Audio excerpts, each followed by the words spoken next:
Buruza yenyu yana mai.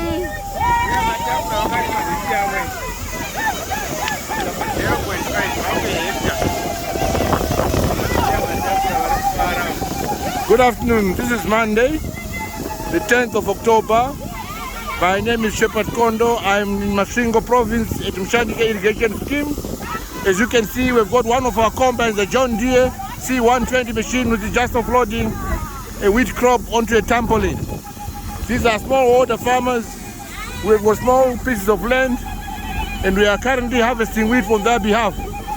This combine is currently offloading the wheat, which was grown by Ambuya Vatpana. Vanonzi Mbuya Matapura. Ndo vamurikuzva vari kupururudza ava.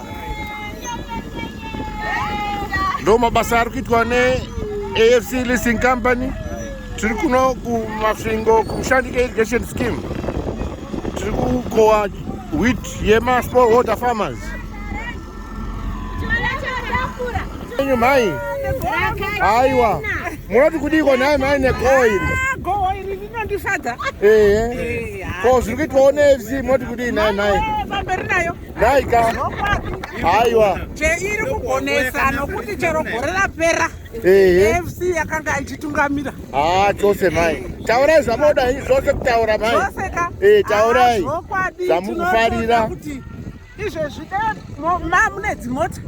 Totoloda izvezvi tichitoendesa kuti muone chose mai. Ndiko zvino tienda nedzimwe dzokutsvakazi AFC ndiyo tinenge tichida kuti pamberi nayo. Aiwa, tinotenda mai. Isu patiripo ichiuya kana kuri kwokuti tractor kana kuti imota, izvezvi ndichiloda iye ichitora chose mai, nokuti zvengoro hatichina vanhu dzakapera nezvirwere. Saka tinototisimudzira nokuti pazvishandiswa. Aiwa, ndo basa redu mai rekuti tiwete kupa zvikwaniso.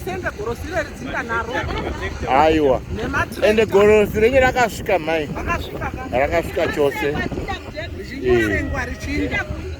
Naika ava ndo Mbuya Matapura vatakohwera vepaVillage 15 kuno kuMashandike. Ini ndini mutungamiri weAFC Leasing Company. Ndinonzi Kondo Shepherd. Tiri pano paMushandike tichibatsira varimi vari kusumukira vane vakapuwa maploti avo vakarima gorosi ravo. Zvamuri kuona komba ino yatanga pane imwe ploti yemwanasikana.